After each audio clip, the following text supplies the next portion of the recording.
Bueno, vamos a empezar con el bloque uno, el bloque de la gramática, donde se concentra, donde tenéis toda la gramática que vamos a estudiar durante el curso. Comentaba en la presentación que el nivel, más o menos, que vamos a alcanzar es un nivel de bachillerato, entre primero, segundo de bachillerato y tal, por los contenidos que vamos a estudiar y demás. Teniendo en cuenta eso, que hay que estudiar una gramática, o sea, un contenido en cuanto a cantidad importante. Quiere decir eso que, sobre todo ahora al principio, con aspectos de gramática, fundamentalmente con tiempos verbales, que si habéis estudiado, si habéis ya pasado por inglés, como supongo que lo habéis hecho, os han repetido bastantes veces, son más sencillos, más asequibles, son en definitiva los más básicos. En eso, lógicamente, será un poquito más deprisa para intentar avanzar y llegar lo antes posible a esa Rubicon, a esa frontera, que para mí es el present perfect, ¿no? El presente perfecto. Y es, digamos, lo que marca, digamos, como los tiempos en los que ya se complican, ¿no? Tiempo verbal, en los que se complica un poco la cosa y que posiblemente la mayoría de vosotros pues no hayáis estudiado. ¿Vale? En esa idea, dentro de esa línea, no vamos a estudiar, no te voy a decir nada del verbo to be ni te voy a decir nada del verbo have got, porque bueno, esos son verbos básicos, ¿no? El ser estar, el verbo tener. Por supuesto, ahí tenéis, si pulsáis en cada uno de los enlaces, pues tenéis material, tenéis gramática de referencia, tenéis ejercicios por si, por vuestra cuenta, lógicamente, queréis trabajarlos. Pero no los vamos a dedicar en clase porque si estáis aquí, si estáis en acceso, como mínimo, to be y have got, eso ya lo hemos manejado. El ser, estar y el tener, lo hemos manejado.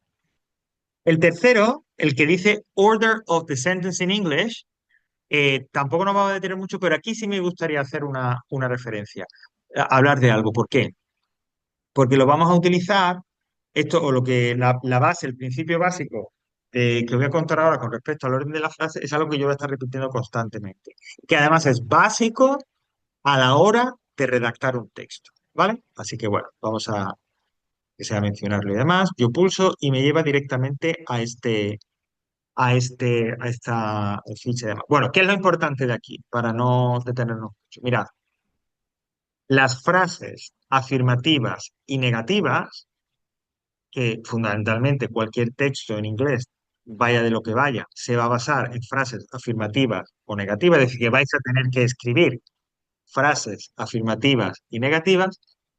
Este tipo de frases siempre tienen el mismo orden y siempre deben aparecer estos elementos que os voy a comentar. ¿Cuál es ese orden? Ay, perdón, para que lo tengamos por aquí o para que lo veamos aquí, eh, de forma general. Fijaos, sujeto, verbo y lo que yo digo, los complementos. Esos son los tres elementos esenciales de una frase afirmativa y negativa.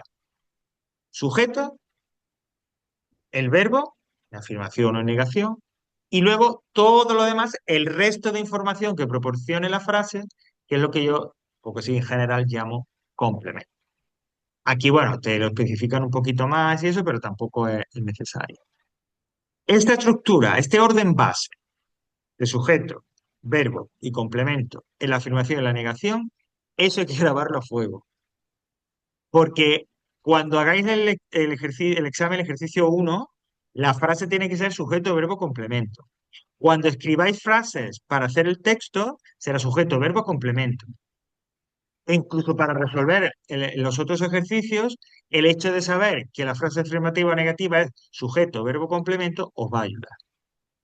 Y no puede faltar nada. Es decir, no puedo omitir, no poner el sujeto, como puede ocurrir en español. Por supuesto, no me puede faltar el verbo. Y en cuanto a los complementos, depende. Normalmente las frases llevarán complementos, aunque puede que encontremos algunas que, ¿vale? Sujeto, verbo y completo. Bueno, he dicho que puede ser que haya frases que no tengan complemento, pero bueno, teniendo en cuenta las características del curso y el nivel que vamos a trabajar y demás, es raro, van a ser raras las frases afirmativas o negativas que no tengan algún tipo de complemento o de información. De verdad, o sea, como veis, es sencillo de explicar, es sencillo de entender, quedarse con ese orden, pero hay que respetarlo como a los padres. Sujeto, verbo, complemento. No podemos alterarlo. Sobre todo, pensadlo como teniendo como objetivo el escribir textos, escribir las frases que compongan el texto.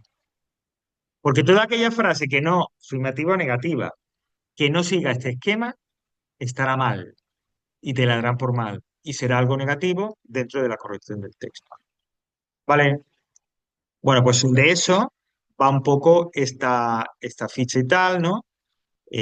Una forma de practicarlo con el ejercicio que tenéis ahí, ¿no? Donde, digamos, te dan varias frases, perdón, te dan varias palabras y tú tienes que reordenarlas, recomponerlas para hacer una frase. Vamos a hacer dos o tres. Por ejemplo, la número dice, to the cinema goes and she.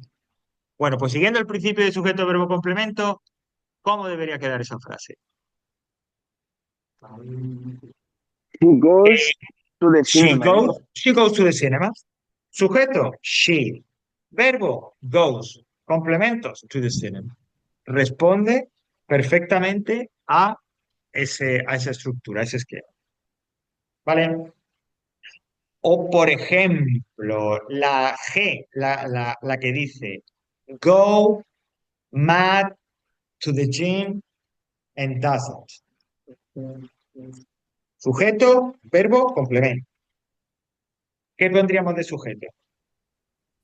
Matt, Go, perdón, ¿no? mad, ok. Matt, El Matt, verbo go to the, no, Matt doesn't go doesn't go to the gym. to the gym. Matt no va al gimnasio. Sujeto, Matt, verbo, doesn't go, aquí en negativa, to the gym, el complemento. ¿Vale? Entonces, eh, es muy importante, como digo, eso que os comento de quedarse bien con la estructura de la frase afirmativa y negativa. ¿Y cómo sería la Y, no? La I nomás, la I.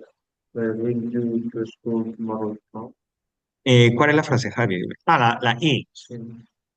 Pues sería you will come to school tomorrow. O sea, vendrás a la escuela mañana. ¿Vale? Entonces es importante. Esta ficha se completa también, claro está, con ejercicio y con el recordatorio de cómo es la forma interrogativa, que es el siguiente. Pues ya sabéis que la forma interrogativa lo iremos viendo en los distintos tiempos y demás, pero siempre hay un principio básico que es el cambio de orden, la alteración de ese orden que era común en la pregunta, perdón, en la afirmación y en la negación. De manera que recordad que las preguntas, las questions, ya no serán solo, variarán un poco dependiendo del tiempo verbal, pero lo habitual será que primero vaya un verbo, el verbo o un verbo, luego el sujeto y por último los complementos. Es decir, se produce un cambio en el orden, sobre todo al principio de la oración. Lo que antes iba segundo, que era el verbo, se coloca primero y lo que antes iba primero, el sujeto, se coloca segundo. ¿Vale? Pero digo, eso también porque vuelvo a decir que insisto en el caso de a ver si lo digo. am, Me ha venido ahí una pájara como los ciclistas. Sujeto y complemento, es decir, las frases afirmativas y negativas, es porque son la base, las que vais a tener que utilizar para escribir un texto. Y ahí está el secreto del texto. Es decir, toda la base fundamental, lo que te va a permitir, más avanzado o menos avanzado, escribir un texto, es manejar las frases, saber escribir, construir esas frases afirmativas o negativas. ¿Vale? Pues nada, podéis revisar eso a partir de estos ejercicios y demás, ¿vale? Y sobre todo, porque además lo repetiremos mucho, quedarse con la idea, con la importancia de esto. Bueno.